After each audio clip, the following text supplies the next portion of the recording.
ക്രിസ്തു വഴി നമ്മൾ ആമേൻ പറയുകയാണ്.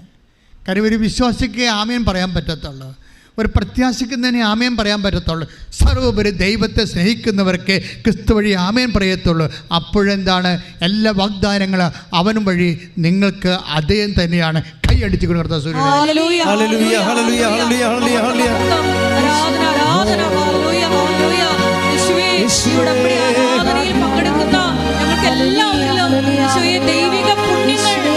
പരമദിവ്യകാരുണ്യത്തിന് എൻ്റെ മക്കളെ, അഭിഷേകത്തിന് ഈ നിമിഷങ്ങളിലെ ക്രിസ്തുവിന്റെ പുനരുദ്ധാനത്തിന് ഏറ്റു പറഞ്ഞുകൊണ്ട് കൈകൾ ഉയർത്തിക്കൊണ്ട് ശക്തമായി സ്തുതിക്കട്ടെ. ഉന്നതമായ നാമത്തിന് സ്വസ്ഥം ചെയ്യുന്ന മാരക രോഗങ്ങൾ കർത്താവേ നിന്റെ നാമം വിട്ടുമാറിട്ട് പ്രാർത്ഥിക്കുന്ന തകർന്നുപോയ മനസ്സുകള്, ഇടിഞ്ഞുപോയ മനസ്സുകള്, മക്കളെക്കുറിച്ച് കർത്താവ് ഇപ്പോഴും നീറ്റ് പരീക്ഷ എഴുതിക്കൊണ്ടിരിക്കുന്ന ഞങ്ങളുടെ കുഞ്ഞുങ്ങള്, OIT IELTS പരീക്ഷകളും മത്സര പരീക്ഷകളും മറ്റു തരത്തിലുള്ള ഇൻ്റർവ്യൂകളും എല്ലാം ചെയ്തുകൊണ്ടിരിക്കുന്ന ഞങ്ങളുടെ കുഞ്ഞുങ്ങൾ, അവരുടെ റിസൾട്ടുകൾ കർത്താവെ നീ ഏറ്റെടുക്കണമേ. അവിടെ കഴിവ് കൊണ്ടല്ല, ദൈവത്തിൻ്റെ കൃപ കൊണ്ട് എല്ലാ മക്കൾക്കും അഭിഷേകം ചെയ്യട്ടെ കർത്താവ്. പ്രത്യേകിച്ച് ഉടമ്പടി ചെയ്ത് പ്രാർത്ഥിക്കാൻ പോയിരിക്കുന്ന മക്കൾ, ഉടമ്പടി ചെയ്ത് മക്കൾക്ക് വേണ്ടി പ്രാർത്ഥിക്കുന്ന മാതാപിതാക്കളുടെ പ്രാർത്ഥനയോട് ചേർത്തുകൊണ്ട് എക്സാം ഹോളിലിരിക്കുന്ന മക്കളുടെ മേൽ കർത്താവിൻ്റെ കണ്ണ് ചൊരിയുന്നതിന് വേണ്ടി അവരാഗ്രഹിക്കുന്ന ജീവിത മാർഗങ്ങളിലേക്ക് കർത്താവിനെ നയിച്ചുകൊണ്ട് പോകാൻ പരിശുദ്ധ അമ്മയുടെ മധ്യസ്ഥ ലഭിക്കുന്നതിനുമായി ദൈവത്തിന്റെ കണ്ണ് ചൊരിയട്ടെ. ശ്രദ്ധിക്കട്ടെ.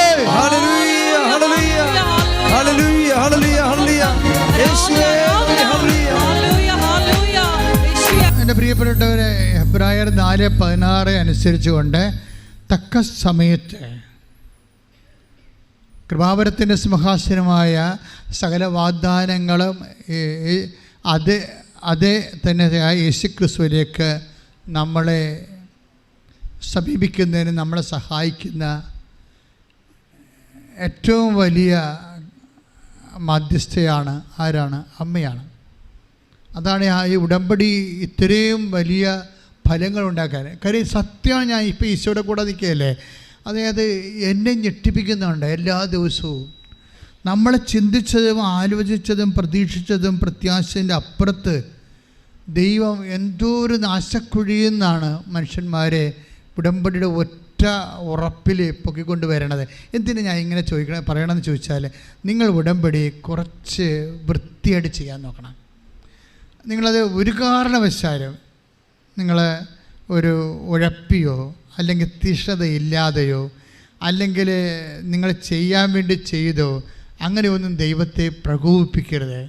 മറിച്ച് നല്ല വിശ്വാസത്തോടെ, നല്ല ദൈവസ്നേഹത്തോടെ നമ്മുടെ മുമ്പിൽ എന്താ നിങ്ങൾ ഓർക്കണേ, 2015 തന്ന ഉടമ്പടി 2016 എനിക്ക് ആ 15-16 ആദ്യ കാലഘട്ടങ്ങളിലൊക്കെ എനിക്ക് ഇതിൻ്റെ വർക്കിംഗ് കണ്ടീഷനെ കുറിച്ച് അത്രയ്ക്ക് അറിവില്ലായിരുന്നു. കാര്യം എൻ്റെ കയ്യിൽ സാക്ഷ്യങ്ങളില്ലായിരുന്നു. ഇന്ന് നമുക്ക് 10,000 സാക്ഷ്യങ്ങളല്ലേ, എല്ലാ മണ്ഡലങ്ങളെ ഉള്ള ആൾക്കാരുടെ സാക്ഷ്യങ്ങളല്ലേ, ഇന്ന വിഷയമല്ലല്ലോ. ഓൾമോസ്റ്റ് ഓൾ തിങ്സ് ഇന്ന് മനുഷ്യൻ അനുഭവിക്കുന്ന എല്ലാ വിഷയത്തിൻ്റെ മേലുമുള്ള ദൈവിക നടപടിയാണ് ഉടമ്പടിയിലൂടെ വരണതും. അത് അപ്രതിരോധ്യമാകാൻ കാരണം അമ്മ അതിൻ്റെ അകത്ത് ഒരു കക്ഷി ആയതുകൊണ്ടാണ്, മാധ്യസ്ഥത്തിന്. കാര്യം എന്ന് വെച്ച് കഴിഞ്ഞാൽ അമ്മ എപ്പോഴും നമ്മൾ ശ്രദ്ധിക്കേണ്ടത്, ഇപ്പോൾ കാനായിലെ കല്യാണം നമ്മളത് അതാണല്ലോ അതിൻ്റെ ബേസ്മെൻ്റ് എന്ന് പറയണത്. അപ്പോൾ ആ കാനായിലെ കല്യാണത്തിലെ 2-ാം അധ്യായം, യോഹന്നാൻ്റെ 2-ാം അധ്യായം 1-ാമത്തെ വാക്യമില്ലേ, എന്താണ്? കാനായിൽ ഒരു വിവാഹ ആഘോഷം നടന്നു.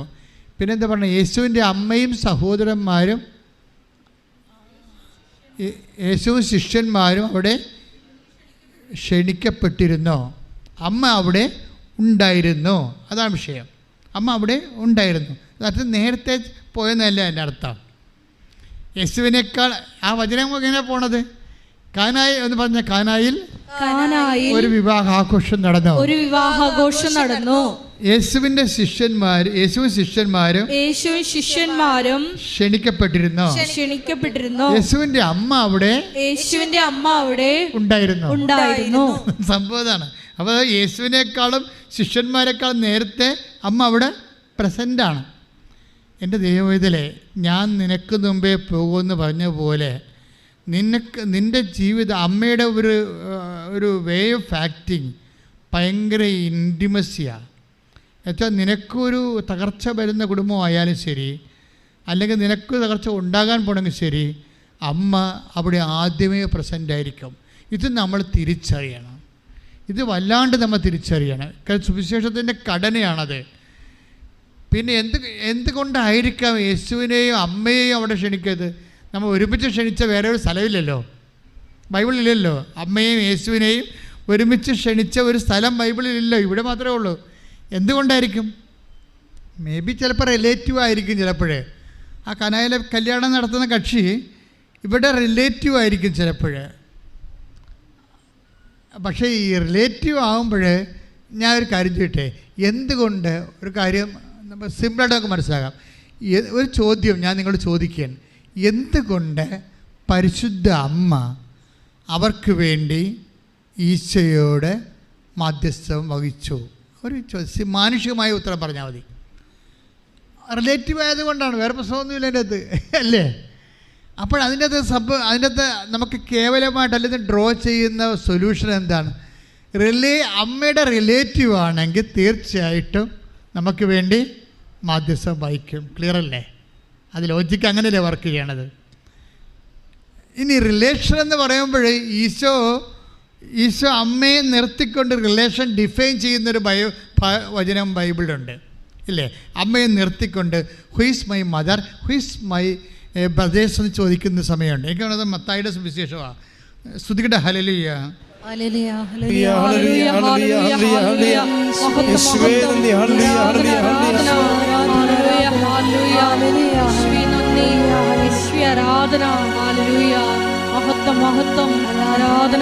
മത്തായിയുടെ സുവിശേഷം 12:48, 49, 50.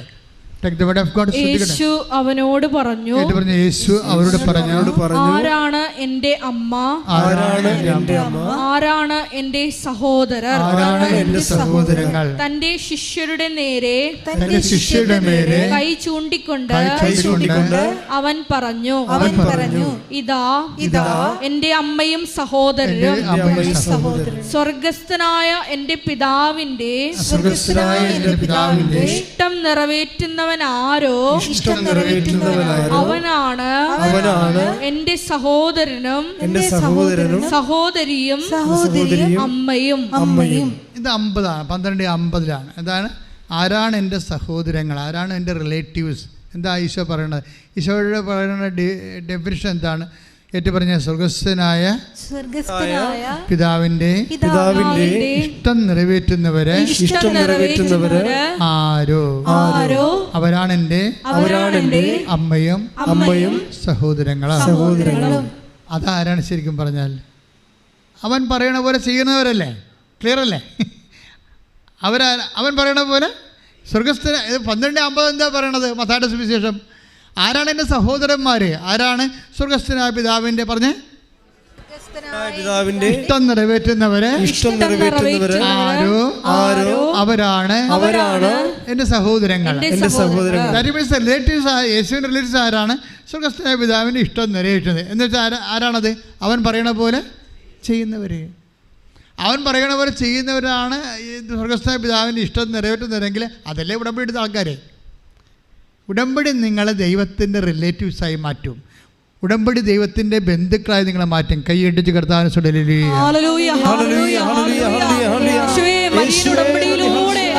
സ്വന്തം പദവിയിലേക്ക്, സ്വന്തം ജനമെന്ന പരിശുദ്ധ പരമ ദിവ്യകാരുണ്യത്തിന് ആരാധനയും സ്തുതിയും പുകഴ്ചയും ഉണ്ടായിരിക്കട്ടെ. പരിശുദ്ധ പരമ ദിവ്യകാരുണ്യത്തിന് ആരാധനയും സ്തുതിയും പുകഴ്ചയും ഉണ്ടായിരിക്കട്ടെ. സ്തുതിക്കട്ടെ, ഹല്ലേലൂയ.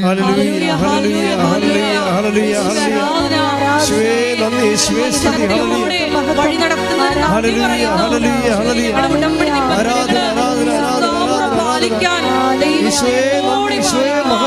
ആരാധനയുടെ അഭിഷേകം ചെയ്യണമേ എന്ന് പ്രാർത്ഥിക്കുന്നു.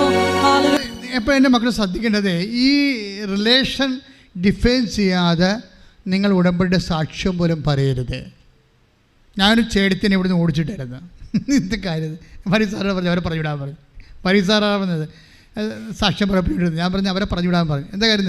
അവർ പറയുന്നത് മകന് ജോലി കിട്ടി, മകളെ കല്യാണം കഴിപ്പിച്ചു, ഇങ്ങനെ വസ്തു വിറ്റു, ഇങ്ങനെ പട്ടിക പറഞ്ഞിട്ട് അവർ പറഞ്ഞു നമ്മൾ ഇതെല്ലാം ഉടമ്പടി, ഇത് നിങ്ങൾ വേറെ എന്തെങ്കിലും ചെയ്താൽ മതി. നമ്മൾ ആദ്യം പറയേണ്ടത്, നിങ്ങൾ സാക്ഷ്യം പറയേണ്ടവർ ആദ്യം സ്റ്റേറ്റ് ചെയ്യേണ്ടത് വാട്ട് ഈസ് യുവർ റിലേഷൻ, നിങ്ങളുടെ റിലേഷൻ്റെ സ്റ്റാറ്റസ് പറയണം.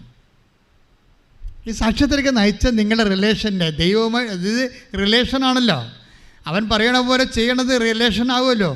അപ്പോൾ ഇപ്പം നമ്മൾ Ephesians 2:19 എടുത്തേക്ക് ഇത് വേർഡ് ഓഫ് ഗോഡ് ശ്രദ്ധിക്കട്ടെ. ഹല്ലേലൂയ ഹല്ലേലൂയ ഹല്ലേലൂയ ഹല്ലേലൂയ ഹല്ലേലൂയ ഹല്ലേലൂയ സ്വേ നന്ദി സ്വേ ആരാധന ആരാധന ആരാധന. ഹല്ലേലൂയ. Ephesians 2:19 ഇനിമേൽ നിങ്ങൾ അന്യരോ പരദേശികളോ അല്ല വിശുദ്ധരുടെ സഹപൗരരും ദൈവഭവനത്തിലെ അംഗങ്ങളുമാണ്. ഹല്ലേലൂയ ഹല്ലേലൂയ ഹല്ലേലൂയ ഹല്ലേലൂയ മഹത്വം. Hallelujah hallelujah. ഒന്നിനു വായിച്ചേ. ഇനിമേൽ നിങ്ങൾ അന്യരോ പരദേശികളോ അല്ല വിശുദ്ധരുടെ സഹപൗരരും ദൈവഭവനത്തിലെ അംഗങ്ങളുമാണ്. ഒരേ ഭവനത്തിലെ അംഗങ്ങളാണ്. കർത്താവിൻ്റെ വചനമനുസരിച്ച് ജീവിക്കുന്നവർ ദൈവഭവനത്തിലെ അംഗങ്ങളാണ്. ഇതാണ് നമ്മുടെ സ്റ്റാറ്റസ്. നമ്മൾ ദൈവഭവനത്തിലെ അംഗങ്ങളായതുകൊണ്ട് തന്നെ സ്നേഹത്തിൻ്റെ സാക്ഷികളാണ്. സ്നേഹത്തിൻ്റെ സാക്ഷികളായതുകൊണ്ട് തന്നെയാണ് നമ്മൾ അവൻ പറയണ പോലെ ചെയ്യണത്. അവൻ പറഞ്ഞ പോലെ ചെയ്യണ കൊണ്ട് തന്നെയാണ് നമ്മൾ ദൈവത്തിൻ്റെ റിലേറ്റീവ്സ് ആയിരിക്കണത്, ദൈവത്തിൻ്റെ ബന്ധുക്കളായിരിക്കണത്. അതിൻ്റെ പേരിലാണ് നമ്മൾ ആശുപത്രി സന്ദർശിക്കാൻ പോണത്, വീട്ടിലെ. അതിൻ്റെ പേരിലാണ് നമ്മൾ വഴക്ക് തീർത്ത് സമാധാനം ഉണ്ടാക്കാൻ പോണത്. എന്താ കാര്യം?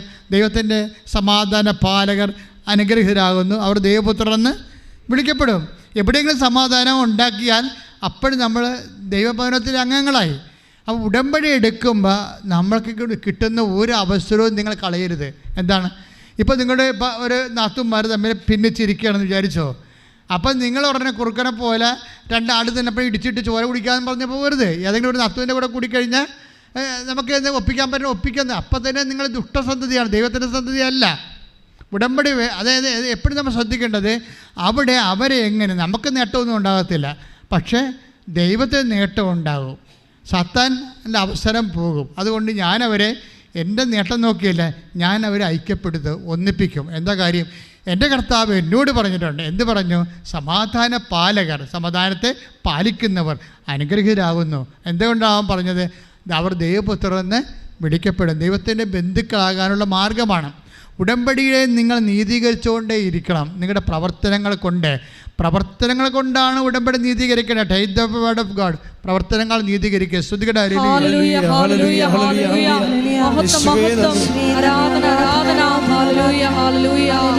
യാക്കോബ് 2:24 മനുഷ്യൻ വിശ്വാസം കൊണ്ട് മാത്രമല്ല, മനുഷ്യൻ ഏറ്റുപറയുക, മനുഷ്യൻ വിശ്വാസം കൊണ്ട് മാത്രമല്ല പ്രവൃത്തികളാലുമാണ് നീതീകരിക്കപ്പെടുന്നതെന്ന് നിങ്ങൾ അറിയുന്നു. ദാറ്റ് മീൻസ് മനുഷ്യന് ഉടമ്പടി മൂലമാണ് നീതീകരിക്കുന്നത്. കൈയടിച്ച് കർത്താവിനെ ശ്രദ്ധിക്കട്ടെ.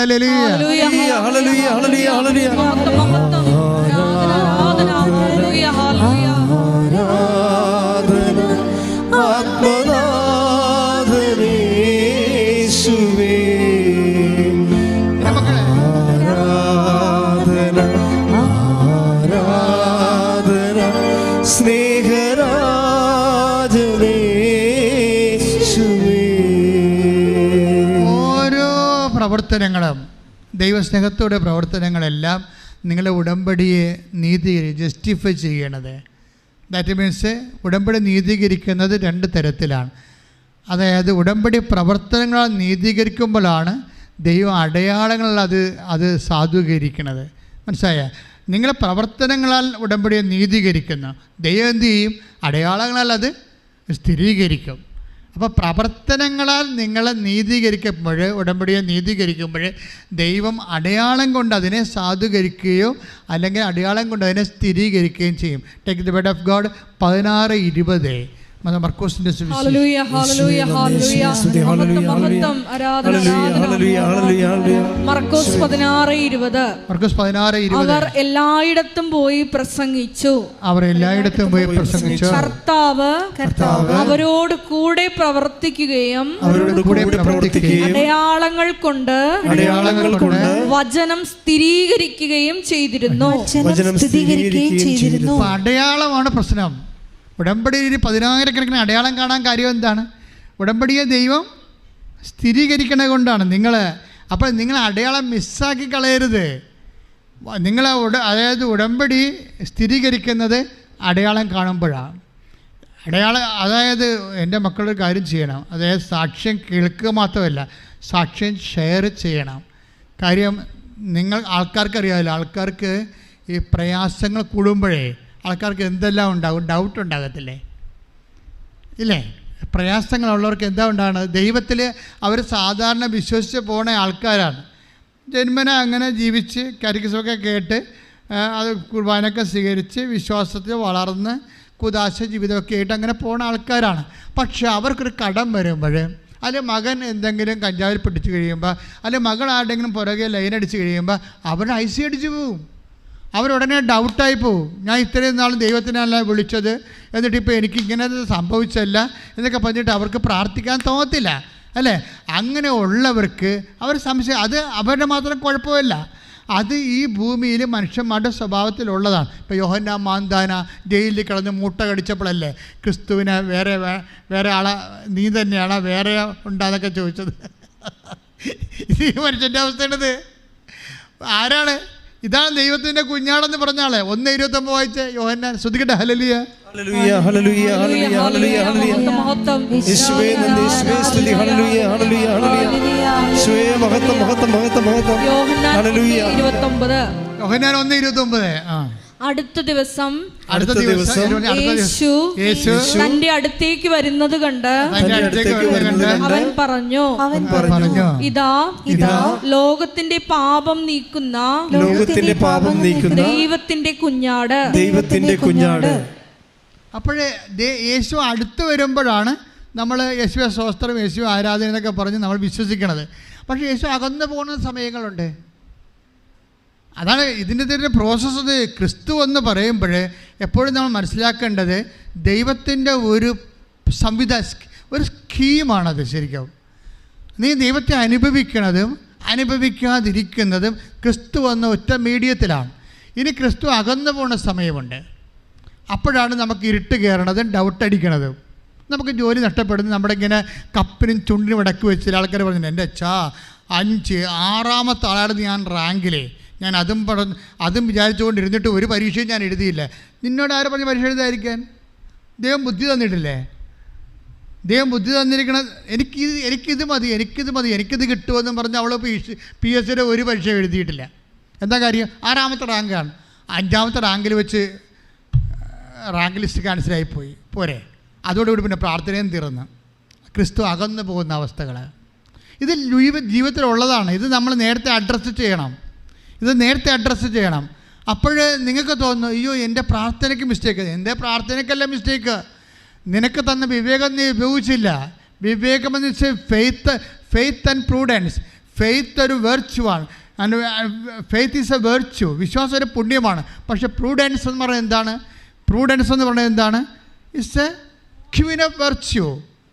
അതായത് പ്രൂഡൻസ് എന്ന് പറയുന്നത്, വിവേകം എന്ന് പറയുന്നത് പുണ്യങ്ങളുടെ രാജ്ഞിയാണ്. അതിൻ്റെ അടുത്ത് വിശ്വാസത്തൊക്കെ വലുതാണ് വിവേകമെന്ന് പറയണത്.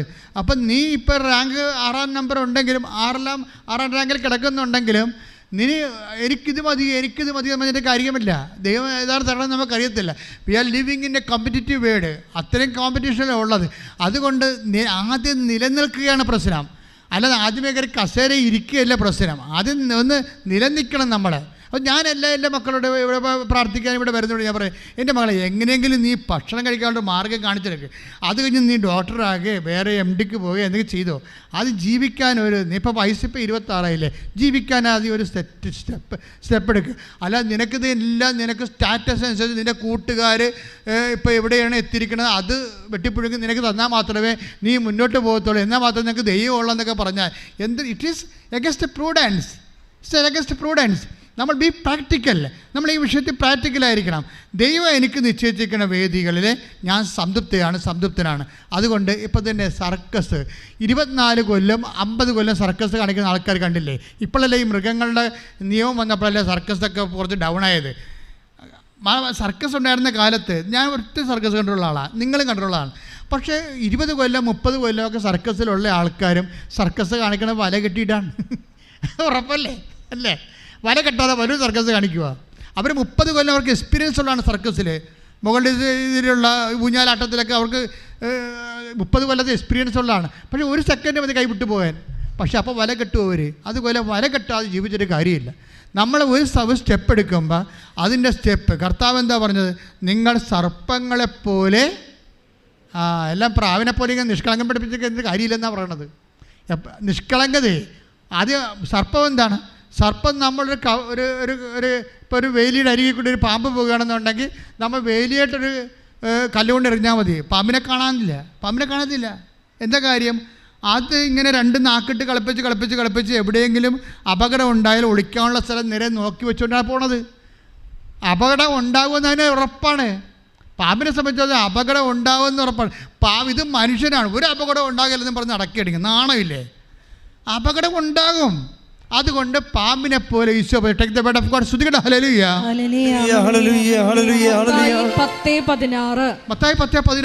ചെന്നായ്ക്കളുടെ ഇടയിലേക്ക് ചെമ്മരിയാടുകളെ എന്ന പോലെ ഞാൻ നിങ്ങളെ അയക്കുന്നു. അതിനാൽ നിങ്ങൾ സർപ്പങ്ങളെ പോലെ വിവേകികളും പ്രാവുകളെ പോലെ നിഷ്കളങ്കരുമായിരിക്കും. കാപട്യം കാണിക്കണമെന്നാണ് ഈശോ പറയണത്. അതാണ് നിഷ്കളങ്കൻ. കാപട്യം കാണിച്ചാൽ എന്താ പറ്റുമെന്നറിയാവോ? കാപട്യം സർട്ടിഫിക്കറ്റ് തിരുത്തുക, ഇല്ലാത്ത എക്സ്പീരിയൻസ് ഉണ്ടാക്കിയെടുക്കുക. ചില ആൾക്കാർ നഴ്സുമാർ വന്നതിൻ്റെ അടുത്ത് കണ്ണീരിന് കർത്താ അച്ഛാ നമ്മൾ പ്രാർത്ഥിക്കണം. എന്താ കാര്യം? കയ്യിരിക്കണ എക്സ്പീരിയൻസ് സർട്ടിഫിക്കറ്റേ കുമ്പനാട് യൂണിവേഴ്സിറ്റിയിൽ, അങ്ങനെ യൂണിവേഴ്സിറ്റി ഇല്ലല്ലോ. അതാണ് പ്രശ്നം. എക്സ്പീരിയൻസിന് പോയിട്ടില്ല, യൂണിവേഴ്സിറ്റി സർട്ടിഫിക്കറ്റ് കയ്യിരിപ്പുണ്ട്. അതുകൊണ്ടാണ് ഈശോ പറഞ്ഞത് പ്രാവുകളെപ്പോലെ നിഷ്കളങ്കരായത്. കുമ്പനാട് യൂണിവേഴ്സിറ്റിയുടെ എക്സ്പീരിയൻസ് സർട്ടിഫിക്കറ്റ് കയ്യിലിരുന്നത്. ഞാൻ ചുമ്മാ ഒരു പേര് പറഞ്ഞതേ ഉള്ളൂ കേട്ടോ. ഇനി കുമ്പനാടുകാരെൻ്റെ കഴുത്തെ കയറാൻ വരരുത്. ഒരു ആൾക്കാരെ, അതായത് നിങ്ങളെപ്പോഴും പ്രാർത്ഥിക്കണം. ഈശോ പറഞ്ഞ കള്ളത്തരം ചെയ്യാതിരിക്കാൻ വേണ്ടി പ്രാർത്ഥിക്കണം. ഈശോ പറഞ്ഞ ഏറ്റവും വലിയ ഈശോ ഞങ്ങളെ പ്രലോഭനത്തിൽ, അതാണ് പ്രൊട്ടക്ഷൻ വേണമെന്നാണ് പറയണത്. ഞങ്ങളെ അത് സീരിയസ് വിഷയമാണ്. ഇപ്പം നിങ്ങളിപ്പോൾ കേരള സ്റ്റോറി ആയാലും ലവ് ജിഹാദ് ആയാലും വേറെ എന്ത് കേസ് കെട്ടായാലും ഇതെപ്പോഴും നമ്മൾ നോക്കുമ്പോഴേ കർത്താവ് ഇതൊക്കെ വരാതിരിക്കാനുള്ള മാർഗം പറഞ്ഞിട്ടുണ്ട്. ഇതൊക്കെ ലോകത്തിലാകുമ്പോൾ ഞങ്ങൾക്ക് ഞെരുക്കങ്ങളുണ്ടാകും, പല വിഷയങ്ങളുണ്ടാകും. ചില ആൾക്കാരുടെ പലതരത്തിലുള്ള സ്വഭാവങ്ങൾ കാണിക്കുന്ന ചതിക്കുഴികളുണ്ടാകും. പക്ഷെ നമ്മളോട് ഈശോ പറഞ്ഞത് എന്താണ്? നിങ്ങളെ പ്രലോഭനങ്ങളിൽ ഉൾപ്പെടുത്തരുത്. ശരിക്കും പറഞ്ഞാലുണ്ടല്ലോ, ഈ പട്ടിക പഠിക്കണ പോലെ പ്രാർത്ഥിച്ച കൊണ്ടാണ് നമുക്ക് അബദ്ധം പറ്റിയത്. മര്യാദക്ക് ഞങ്ങളെ പ്രലോഭനത്തിൽ ഉൾപ്പെടുത്തരുത്. യേശുക്രിസ്തുവിൻ്റെ പുനരുദ്ധാനത്തെക്കുറിച്ച് ഞാൻ കണ്ണീരോടെ പ്രാർത്ഥിക്കുന്നു, എന്നെ പ്രലോഭനത്തിൽ ഉൾപ്പെടുത്തരുത്. യേശുക്രിസ്തുവിൻ്റെ പീഡാനുഭവത്തെക്കുറിച്ച് ഞാൻ കണ്ണീരോടെ പ്രാർത്ഥിക്കുന്നു, എന്നെ പ്രലോഭനത്തിൽ ഉൾപ്പെടുത്തരുത്. യേശുക്രിസ്തുവിൻ്റെ മുൾക്കിടത്തെ ഓർത്ത് ഞാൻ കണ്ണീരോടെ പ്രാർത്ഥിക്കുന്നു, എന്നെ പ്രലോഭനത്തിൽ ഉൾപ്പെടുത്തരുത്. പ്രലോഭനം ഇല്ലാതെ ജീവിക്കാൻ സാധിക്കണമേ എന്ന് വെച്ചാൽ നിങ്ങളെ പ്രലോഭനം എന്ന് പറയുമ്പോൾ ഉടനെ ശാരീരിക പ്രലോഭനമൊന്നുമല്ല. പണമുണ്ടാക്കാനുള്ള പ്രലോഭനം, സ്ഥാനമുണ്ടാക്കാനുള്ള പ്രതിപക്ഷം, സ്ഥാനം നേടാനുള്ള പ്രതിഫലം, മറ്റുള്ളവരുടെ വസ്തുക്കളും ചേട്ടാനുജന്മാരുടെ വസ്തുക്കൾ അടിച്ചു മാറ്റാനുള്ള പ്രലോഭനം, പെങ്ങന്മാർക്ക് കൊടുക്കാതിരിക്കാനുള്ള പ്രലോഭനം, കല്യാണത്തിന് തന്നെ ഇല്ലാത്ത അധികാരം. ഇപ്പോൾ ചില ആൾക്കാർ യൂറോപ്പിൽ അവിടെ ഇവിടെയൊക്കെ പോയി ജോലി ഉണ്ടെന്നൊക്കെ പറഞ്ഞുകൊണ്ട് കല്യാണം കഴിക്കും. അവസാനം പുതുക്കം പോയി പെണ്ണ് പ്രഗ്നൻ്റായി കഴിയുമ്പോൾ ജോലിയുമില്ല, വീടുമില്ല, കൂലിയുമില്ല. ഇങ്ങനെ കള്ളത്തരം കാണിക്കാതിരിക്കാനുള്ള ഇത് പ്രലോഭനമാണ്. ശരിക്കും പറഞ്ഞാൽ ഇല്ലാത്ത ജോലി ഉണ്ടെന്ന് പറഞ്ഞ് പെണ്ണിനെ വരച്ച് കിട്ടി. ഇപ്പോൾ അവിടെ ഡൈവേഴ്സിന് നടക്കുക. ഈ ഡൈവേഴ്സ് എല്ലാം ഉണ്ടാക്കിയിരിക്കുന്നതിന് പിന്നിലെല്ലാം ഈ മനുഷ്യൻ്റെ ഇല്ലായ്മയിൽ മനുഷ്യൻ്റെ പ്രലോഭനങ്ങളുണ്ട്. അങ്ങനെ ഒരു ആൾക്ക് വിശ്വാസിയായി ജീവിക്കാൻ ഭയങ്കര പാടാണ്. അതുകൊണ്ടാണ് ഈശോ പറഞ്ഞത് ഞങ്ങളെ പ്രലോഭനത്തിൽ ഉൾപ്പെടുത്തരുത് എന്ന് വെച്ച് കഴിഞ്ഞാൽ ഇങ്ങനെ ഉടായ്പൊന്നും ഇല്ലാതെ തന്നെ മര്യാദയ്ക്ക് ഇവിടെ ജീവിക്കാൻ പറ്റും. ദൈവത്തിൻ്റെ സംരക്ഷണം ഉണ്ടായാൽ മതി. പ്രാർത്ഥിക്കുക, കർത്താവ് ദൈവമേ അങ്ങയുടെ സാന്നിധ്യത്തിലെ അങ്ങയുടെ കൃപയാൽ തെറ്റുകൂടാതെ ജീവിക്കുവാൻ നിന്റെ തിരുരക്തത്തിന്റെ സംരക്ഷണം എനിക്കും എന്റെ കുടുംബത്തിനും നൽകണമേ. ശ്രദ്ധിക്കട്ടെ.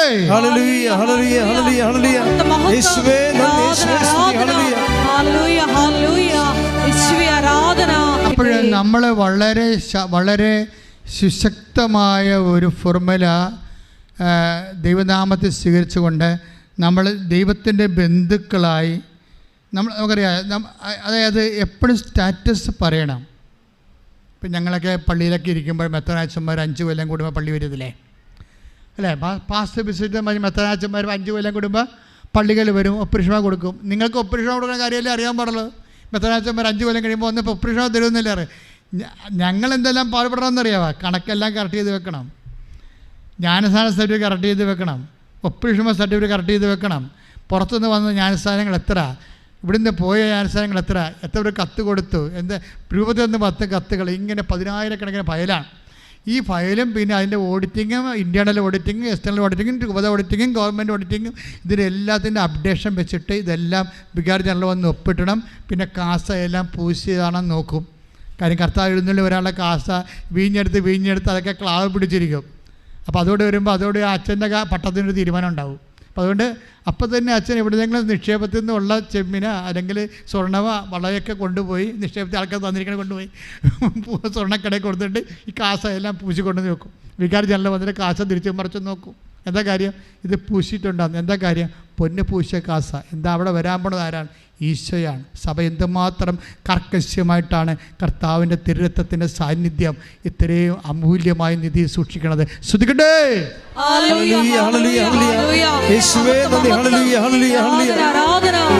പരിശുദ്ധ പരമ ദിവ്യകാരുണ്യത്തിന് ഞാനിത് പറഞ്ഞത് നിങ്ങൾക്കൊരു അസസ്മെൻ്റ് ഉണ്ടാകണമെന്നുള്ളതാണ്. വെറുതെ ഇങ്ങനെ ജീവിച്ചു പോവുകയല്ല. കർത്താവുമായിട്ട് റിലേഷനിൽ നമ്മൾ ഓക്കെ ആണെന്നറിയണം. ഉടമ്പടി നിങ്ങളെ ഓക്കെ ആക്കും. എന്താ കാര്യം? ഉടമ്പടി ചെയ്യുന്ന കാര്യങ്ങളെല്ലാം ദൈവമായിട്ടുള്ള റിലേഷനാണ്. കർത്താവിൻ്റെ കയ്യിൽ നിന്ന് നിങ്ങളുടെ കരം ഗ്രഹിച്ച് പോകുന്ന രീതിയിലാണ് ആ ഉടമ്പടിയുടെ ഡിസൈൻ ദൈവം ചെയ്തിരിക്കുന്നത്. അതുകൊണ്ട് തന്നെ അത് സത്യസന്ധമല്ല. നിങ്ങളത് നിങ്ങളുടെ രീതി കൊണ്ടുവന്ന് ചുരുക്കിയിട്ട് ചുമ്മാ പിച്ചുമ്പേയും പറഞ്ഞ പോലെ ഇരുന്നുകൊണ്ട് പ്രത്യക്ഷ പ്രാർത്ഥന ചൊല്ലി അല്ലെങ്കിൽ അതിന് പകരം കർണക്കൊന്ത ചൊല്ലി കുളമാക്കി എടുക്കരുത്. അങ്ങനെ ചില ആൾക്കാർ ഇരന്ന് പണി മേടിക്കണത്. ഉടമ്പടിയുടെ രീതിയിൽ തന്നെ ഒരു കേവലമായ ക്രിസ്ത്യാനി സാധാരണ ചെയ്യേണ്ട കാര്യം മാത്രമേ ഉടമ്പടിയിലുള്ള, എക്സ്ട്രാ ആയിട്ട് ഒന്നുമില്ല. അത് ചെയ്യാൻ നിങ്ങൾക്ക് ദൈവം തന്ന അവസരമാണ്. പക്ഷേ ദൈവാനുഗ്രഹത്താൽ നിങ്ങൾ മാത്രമല്ല, ഇപ്പോഴ് അക്രൈസ്തരായ സഹോദരങ്ങളും മനുഷ്യരെ സ്നേഹിച്ചും രോഗികളെ കാണാൻ പോയും അതുപോലെ തന്നെ ഇല്ലാത്തവരുമായിട്ട് ഉള്ളവർ പങ്കുവെച്ചും അങ്ങനെ വളരെ സ്നേഹത്തിൻ്റെ ഒരു വലിയ സുവിശേഷത്തിൻ്റെ ഒരു സമൂഹം, ഉടമ്പടി സമൂഹം ലോകത്ത് മുഴുവൻ പുളിമാവ് പോലെ പുളിപ്പിച്ചുകൊണ്ട് അങ്ങനെ ദൈവിക മുന്നേറ്റത്തിൻ്റെ കാലഘട്ടമാണ്. കൈയടിച്ച് കർത്താവിനെ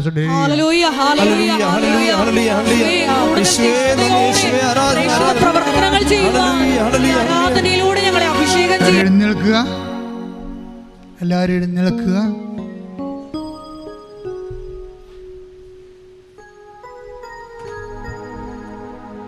ഒരു നിമിഷം മൗനമായി പ്രാർത്ഥിക്കുക.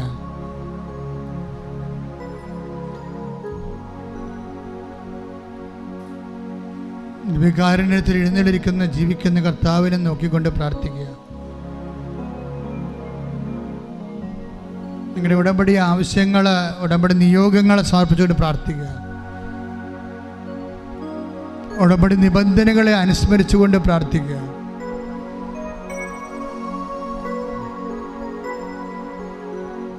അച്ഛനോട് ചേർന്ന് പ്രാർത്ഥിക്കുക. കർത്താവായ ദൈവമേ,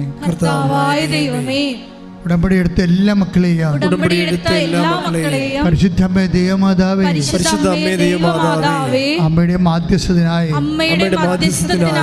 ഞങ്ങൾ പുനഃസമർപ്പണം ചെയ്യുന്നു. കർത്താവേ, ഇന്ന് വേദനപ്പെടുന്നവരെ, ഇന്ന് വ്യത്യസ്തമായ ഉത്തരവാദിത്തങ്ങളുള്ളവരെ,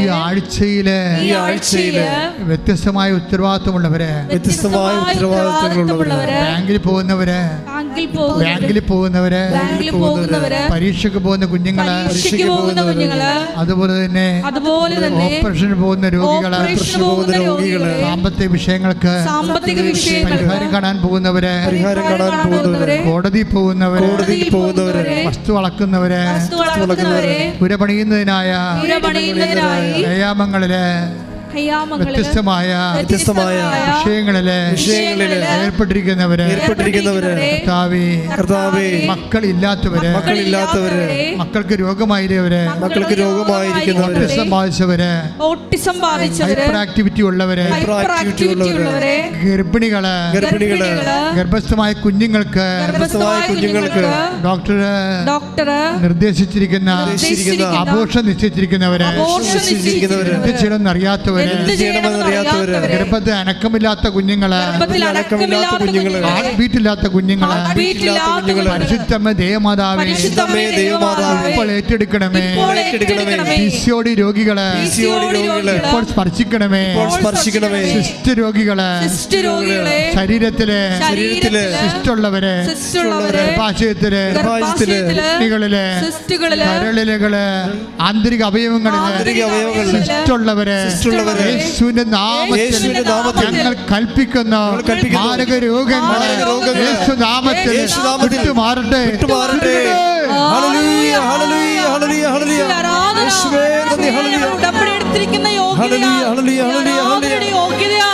മക്കളെ സ്പർശിക്കണമേ പ്രാർത്ഥിക്കുന്നു. ഉടമ്പടിയിലുള്ള ഓരോ വിഷയങ്ങളെയും നമ്മൾ കൊണ്ടുവരിക. മനസ്സിടിഞ്ഞു പോയ അനേകം മക്കളുണ്ട്, വീട് ജപ്തി ചെയ്തവരുണ്ട്,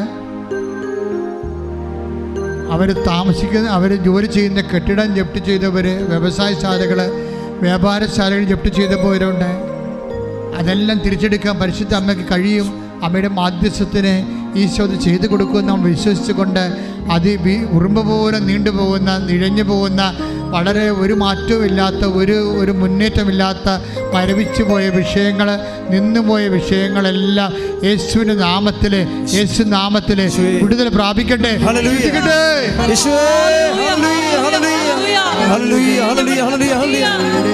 പരമദിവ്യകാരുണ്യത്തിന് ആരാധനയും സ്തുതിയും പുകഴ്ചയും ഉണ്ടായിരിക്കട്ടെ. വ്യവസായശാലകൾ നടത്തുന്നവർക്ക് വേണ്ടി പ്രാർത്ഥിക്കുന്ന, വ്യവസായശാല നിന്നുപോയവർക്ക് വേണ്ടി പ്രാർത്ഥിക്കുന്ന, വീട് വിൽക്കാനോ വസ്തു വിൽക്കാനോ ആഗ്രഹം നടക്കാത്തവർക്ക് വേണ്ടി പ്രാർത്ഥിക്കുന്ന, കല്യാണം ഒത്തുവരാത്തവർക്ക് വേണ്ടി പ്രാർത്ഥിക്കുന്ന, മക്കൾ ഇല്ലാത്തവർക്ക് വേണ്ടി പ്രാർത്ഥിക്കുന്ന, വിദേശ ജോലികളും തീർന്നു പോയവരും, നഷ്ടപ്പെട്ടവരും, നാട്ടിൽ ജോലി ഇല്ലാത്തവരും, പലതരത്തിലുള്ള കുടുംബ കലഹങ്ങളിലും പ്രശ്നങ്ങളിലും കോടതികളിലും കുടുംബ കോടതികളിലും വിവാഹ മോചനങ്ങളിലുമൊക്കെ വേദനിക്കുന്നവർക്ക് വേണ്ടി പ്രാർത്ഥിക്കുന്ന മാതാവിൻ്റെ പ്രത്യേകമായ ഇടപെടൽ ഈ മേഖലയെല്ലാം നിറഞ്ഞു നിൽക്കട്ടെ.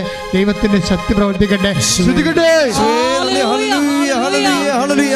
എല്ലാ തൊഴിലാളികൾക്ക് വേണ്ടി പ്രാർത്ഥിക്കുന്ന, മത്സ്യത്തൊഴിലാളികൾക്ക് വേണ്ടി പ്രാർത്ഥിക്കുന്ന, സാമ്പത്തികമായ കടങ്ങൾ അകപ്പെട്ടുപോയവർക്ക് വേണ്ടി പ്രാർത്ഥിക്കുന്ന, മറ്റു തരത്തിലുള്ള തൊഴിൽ ചെയ്ത് ജീവിക്കുന്നവർക്ക് വേണ്ടി പ്രാർത്ഥിക്കുന്ന, അവിടെ തൊഴിൽ നിന്ന് പോയവർ, തൊഴിലെടുക്കാൻ പാടില്ലാത്തവർ, അപകടപ്പെട്ട് കിടക്കുന്നവർ, രോഗം വന്ന് തൊഴിൽ നിന്ന് പോയവർ, തൊഴിലിൽ മറ്റുള്ളവർ കൈയടത്തിയിരിക്കുന്നവർ, ജീവിക്കാൻ മാർഗമില്ലാതെ വേദനിച്ച് നട്ടം തിരിയുന്നവരിൽ ദൈവികമായ കൃപ ലഭിക്കാൻ വേണ്ടി ശ്രദ്ധിക്കട്ടെ.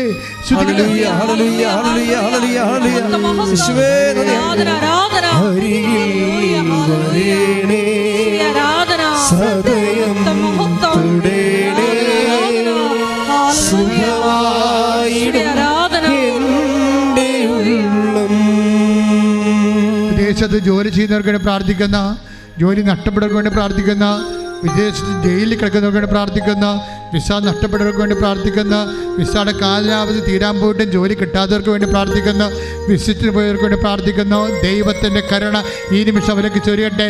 ദൈവത്തിൻ്റെ കൃപയാൽ സാക്ഷ്യം പറയാൻ അവരെ സഹായിക്കട്ടെ. പരിശുദ്ധ അമ്മ ദേവമാതാവ് അവരുടെ കണ്ണുനീര് ഏറ്റെടുക്കട്ടെ. ശ്രദ്ധിക്കട്ടെ.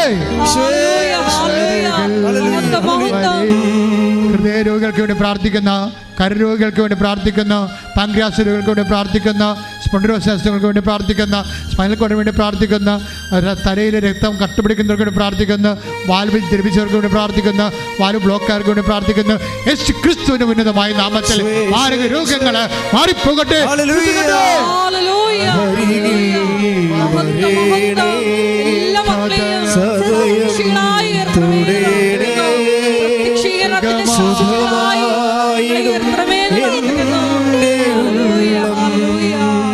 പ്രൊഫഷണൽ പരീക്ഷ എഴുതിക്കൊണ്ട് പ്രാർത്ഥിക്കുന്ന, പ്രൊഫഷണൽ എൻട്രൻസ് എഴുതിക്കൊണ്ടിരിക്കുന്നതിന് വേണ്ടി പ്രാർത്ഥിക്കുന്ന, ആ റിസൾട്ട് പ്രതീക്ഷിക്കുന്നതിന് വേണ്ടി പ്രാർത്ഥിക്കുന്ന, നല്ല റിസൾട്ടിന് വേണ്ടി കാത്തിക്കുന്നവർക്ക് വേണ്ടി കർത്താവ് ഇച്ഛാഭംഗം ഉണ്ടാകാതെ അവരൊക്കെ ഏറ്റെടുക്കുന്നതിന് വേണ്ടി പ്രാർത്ഥിക്കുന്നു. അവരുടെ കഴിവിനേക്കാൾ ഉപരി ദൈവത്തിൻ്റെ കൃപയാൽ നല്ല റിസൾട്ട് ഉണ്ടാകാൻ വേണ്ടി പ്രാർത്ഥിക്കുന്നു. അവിടെ പ്രൊഫഷൻ ക്രമീകരിക്കുവാനും അവരുടെ ഉപരിപഠനങ്ങൾ ക്രമീകരിക്കുവാനും മാതാവിന്റെ മധ്യസ്ഥ യേശുനാമത്തിൽ അവർ അനുഗ്രഹം പ്രാപിക്കുന്നതിന് വേണ്ടി പ്രാർത്ഥിക്കുന്ന.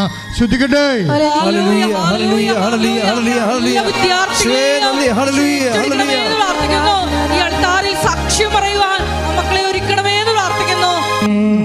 കൈകൾ കൂപ്പി ഭക്തിയോടെ മൗനമായി പ്രാർത്ഥിക്കുക. അച്ഛൻ എൻ്റെ കാര്യം പറഞ്ഞില്ലല്ലോ എന്ന് ആരെങ്കിലും ഓർത്തിട്ടുണ്ടെങ്കിൽ അതിപ്പോൾ അതിനുവേണ്ടി പ്രാർത്ഥിക്കേണ്ട സമയമാണ്. വയറ് നിറഞ്ഞവർ, വയറ് മെത്തിപ്പോയവർ, വയറിൽ വെള്ളം നിറയുന്നവർ കരൾ രോഗികളാണ്. അവരെ കർത്താവ് സുഖപ്പെടുത്തുന്ന സന്ദേശമുണ്ട്. മൂക്കിൽ ദശ വളരുന്നവരും മൂക്ക് വിടർന്നു വരുന്നവരും മൂക്ക് അറ്റം വിടർന്നിരിക്കുന്ന അകത്ത് ചുരുങ്ങിയിരിക്കുന്ന ആ വ്യക്തിയെ കർത്താവ് സുഖപ്പെടുന്നതായി കാണിക്കുന്നതാണ്. അതുപോലെ മുടികൾ കൊഴിഞ്ഞു പോകുന്നവർ, പിരികം വരെ കൊഴിഞ്ഞു പോകുന്നവർ, കണ്ണിൻ്റെ കാഴ്ച മങ്ങുന്നവരെ കർത്താവ് തൊട്ട് സുഖപ്പെടുത്തുന്നുണ്ട്. കഴിഞ്ഞ ക്രിസ്മസ് തുടങ്ങിയിട്ടുള്ള വൈരാഗ്യങ്ങൾ, വഴക്കുകൾ ഇപ്പോഴും നീണ്ടു നിൽക്കുന്നവരെ കർത്താവ് സമാധാനത്തേക്ക് വിളിക്കുന്നുണ്ട്. കരടിനും കഴുത്തിന് വേദനയുള്ളവർ, കഴുത്തിന് മുഴയുള്ളവർ, സ്പോണ്ടിലോസിസ് രോഗികളും ക്യാൻസറുകൾ, കഴുത്തിന് ക്യാൻസർ രോഗമുള്ളവർ, അതുപോലെ കഴുത്ത് പൊക്കാൻ പറ്റാത്തവർ, കഴുത്ത് പൊക്കുമ്പോൾ ഞരമ്പ് വരിഞ്ഞു പിടിക്കുന്നവരെ കർത്താവ് പൂർണ്ണമായി സുഖപ്പെടുന്ന സാക്ഷ്യമുണ്ട്. കണ്ണിടെ കൈ അടിച്ച് കർത്താവ് വിട്ടിരിക്കുന്ന അസ്ഥികളെ കർത്താവ് കാണിക്കുന്നുണ്ട്. കൈയുടെ അസ്ഥിയാണ്, കാലിൻ്റെ അസ്ഥിയാണ്. കൈയുടെ അസ്ഥിയാണ് ഈശോ കാണിക്കുന്നത്. വിട്ടിരിക്കുന്ന അസ്ഥിയാണ്. അസ്ഥിക്കുഴകളിൽ ദ്രവിപ്പുണ്ട്, അസ്ഥിക്കുഴകളിൽ കറുത്ത പാടുകളുണ്ട്. ഈ അസ്ഥിക്കുഴകൾ ഉണ്ടാകുന്ന വേദനകളെയും സന്ധിപ്പുകളെയും ദ്രവിപ്പുകളെയും യേശുക്രിസ്തു ഉന്നതമായ നാമത്തിൽ കൂടിയിട്ട് അസ്ഥികൾ സുഖപ്പെടുന്ന സന്ദേശമുണ്ട്. കൈയിടിച്ച് കർത്താവ്. അതുകൊണ്ട് സമാപനാശീർവാദത്തിനിടെ ഒരുങ്ങുക. എന്തെങ്കിലും വിഷയമുണ്ടെങ്കിൽ ഈശോയുടെ രഹസ്യമായി പ്രാർത്ഥിക്കേണ്ട സമയമാണിത്. സ്വകാര്യ വിഷയങ്ങൾ എന്തെങ്കിലും ഉണ്ടെങ്കിൽ അത് അച്ഛനത് അഡ്രസ്സ് ചെയ്തിട്ടില്ലെങ്കിൽ നിങ്ങൾ സ്വകാര്യമായി പ്രാർത്ഥിക്കേണ്ട വിഷയമാണ്. പരിശുദ്ധ അമ്മ ഈ നിമിഷം നിൻ്റെ വിഷയത്തിന് വേണ്ടി മധ്യസ്ഥം വഹിക്കുകയും നിനക്ക് സാക്ഷ്യം പറയാൻ അവസരം നൽകുകയും ചെയ്യും. ശരീരം പൊട്ടുന്നവരെ, ശരീരത്തിൽ വെള്ളപ്പാണ്ടുള്ളവരെ, ശരീരത്തിൽ എരിച്ചിലും പൊരിച്ചിലും ഉള്ളവരെ കർത്താവിൻ്റെ വിശുദ്ധമായ രക്തത്താൽ കഴുകുന്നതിന് വേണ്ടി പ്രാർത്ഥിക്കുക. കാല് തളർന്നു കിടക്കുന്നവർ, അരക്കെട്ട് തളർന്നു പോയവർ, കൈ തളർന്നു പോയവർ, ജോലി എടുക്കാൻ പറ്റാത്തവർ കർത്താവിനെ സ്പർശിച്ചു കൊണ്ടിരിക്കുന്നു. ശ്രുതിക്കട്ടെ, ശ്രുതിക്കട്ടെ. ബാധ്യതയുള്ളവരെ, പണം കൊടുക്കാനുള്ളവർ, പണം കിട്ടാനുള്ളവർ, സ്ഥലം വിൽക്കാനുള്ളവർ, വാടകയ്ക്ക് പോകാൻ ആഗ്രഹിക്കുന്നവർ, വസ്തു വിറ്റ് മറ്റു സ്ഥലങ്ങൾക്ക് പോകാൻ ആഗ്രഹിക്കുന്നവർ, വിദൂര സംസ്ഥാനം കിടക്കുന്ന വസ്തു വിൽക്കാൻ പറ്റാതെ വിഷമിക്കുന്നവർ, അവരെല്ലാം സമർപ്പിച്ചുകൊണ്ട് ഇട്ടിമുഴക്കം പോലെ ശ്രുതിക്കട്ടെ. ഹല്ലേലൂയ, ഹല്ലേലൂയ, ഹല്ലേലൂയ. ഒരിക്കൽ കൂടി ഉടമ്പടിയിൽ സമർപ്പിച്ചിരിക്കുന്ന എല്ലാ വിഷയങ്ങളും ദൈവമാതാവിൻ്റെ മധ്യസ്ഥയിൽ ദിവ്യകാരുണ്യ അൾത്താരയിൽ സമർപ്പിച്ച് ഈ ആരാധനയുടെ യോഗ്യതയാൽ അമ്മയുടെ പ്രത്യക്ഷീകരണത്തിൻ്റെ സാക്ഷികളായി ഞങ്ങളെയും കുടുംബത്തെയും ഉയർത്തണമേ എന്ന് പ്രാർത്ഥിച്ചുകൊണ്ട് ശിരസ് നമിച്ച് നമുക്ക് ആശീർവാദം സ്വീകരിക്കാം.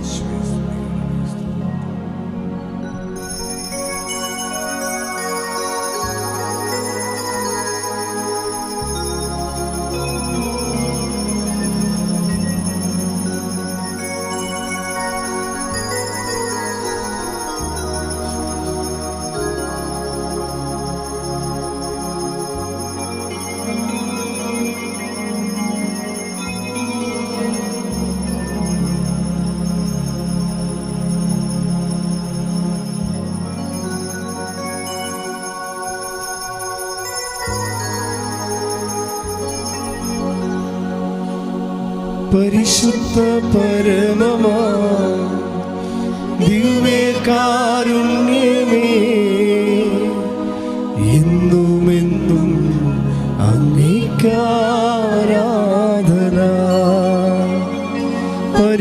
പരിശുദ്ധ പരമമാ ദിവ്യകാരുണ്യമേ, എന്നുമെന്നും അങ്ങേക്കാരാധന. പരിശുദ്ധ പരമ